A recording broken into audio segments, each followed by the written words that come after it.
আমরা মনে করি ছোট,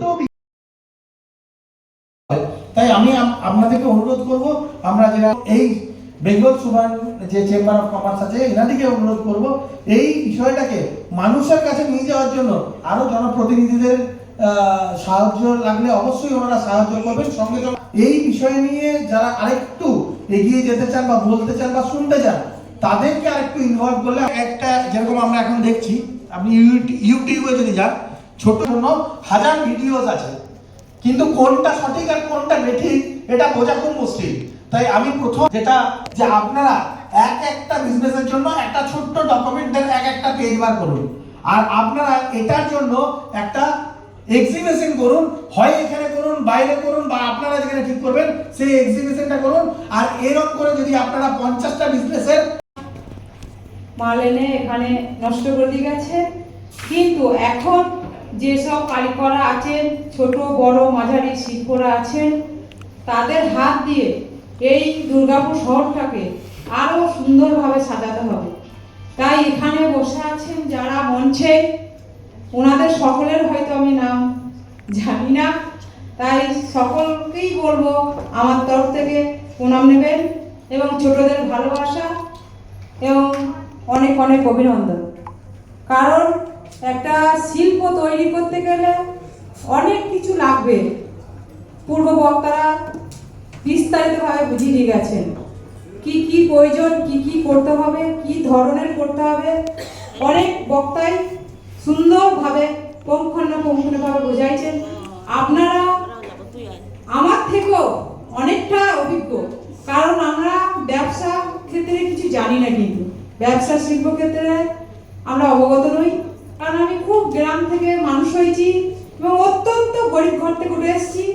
তাই আমার যদি ভুল কিছু হয়ে থাকে, ভুল ত্রুটি ক্ষমা করে দেবেন। আপনাদের কাছে একটাই অনুরোধ, সুন্দরভাবে আমাদের মোদিজি এবং মুখ্যমন্ত্রী শুভেন্দু অধিকারী যে মানুষকে সচেষ্টায় স্বনির্ভরে কাজ করতে সুযোগ করে দিয়েছেন এবং ছোট ছোট মা বোনেদেরকে যে শিল্প কাজের জন্য এগিয়ে যেতে বলেছেন, সেলফ হেল্প গ্রুপের মাধ্যমে গ্রামগঞ্জে যে আমার দিদি ভাইরা দাদা ভাইরা আছেন সহযোগিতা করবেন। কারণ সেলফ হেল্প গ্রুপের মাধ্যমে যে লোন একটা পাওয়া যায় ভালো ধরনের, ওখানে কিন্তু কাজ করে খাওয়ার চেষ্টা করলে কিন্তু কাজ করা যায়, ব্যবসা বড় করে করা যায়।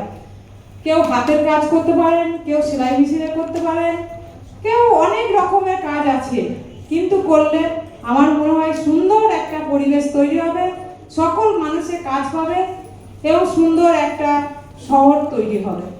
আমাদের যে মুখ্যমন্ত্রী যিনি আছেন এই এমএসএমই নিয়ে অনেকটাই চিন্তা ভাবনা করেছেন এবং করছেন। তাই আপনাদের কাছে করজোড়ে অনুরোধ, আপনারা সেটা সচেষ্টায় করুন, আপনাদের কাজে লাগবে, আপনাদের ছেলে মেয়েদের ভবিষ্যৎ হবে, আপনারাও 5টা মানুষকে সহযোগিতা করতে পারবেন। এই দেখুন, আমাদের তো মুখ্যমন্ত্রী সমস্ত শিল্পদেরকে সহযোগিতা করার জন্য হাত বাড়িয়ে দিয়েছেন। এবার ছোট থেকে বড় হবে, ছোট মাঝারি সমস্ত শিল্পপতিদেরকে বলা আছে কাজ করার জন্য। তাতে যদি আমাদের কোনো সহযোগিতা লাগে আমরা সম্পূর্ণভাবে তাদেরকে সহযোগিতা করব এবং তাদেরকে ছোট ছোট স্কিম নিয়ে এগিয়ে যেতে হবে। একবারই তো বড় হওয়া যায় না, ছোট ছোট নিয়ে ব্যবসা শুরু করুন, কাজ করুন, মানুষের পাশেও থাকতে পারবে, ছেলে মেয়ে নিয়ে সুখ শান্তিতে সংসার। তৃণমূল আমলে কি কোনো কাজ হয়েছিল? দেখুন, তৃণমূল আমলে এই দুর্গাপুর শহরটাকে একদম নষ্ট করে দিয়ে গেছে। কারণ সব কিন্তু বিদেশের মাল এনেছে, চায়না। যেটা আমরা জানতাম দুর্গাপুর একটা ভালো শহর, ইন্ডাস্ট্রি শহর, ছোট থেকে জেনে এসেছি, কিন্তু এখন আমি কিন্তু দুর্গাপুর আসিনি, এই প্রথম আসছি, কিন্তু এখন দেখি সেরকম কিছু দুর্গাপুরে আর নেই। তাই আমাদের মোদিজির যে স্বপ্ন, যে সুন্দর ভারত তৈরি করবে, সোনার বাংলা করবে, সেই লক্ষ্যে এগিয়ে যাচ্ছে। আচ্ছা, হাউজিং ডিপার্টমেন্টে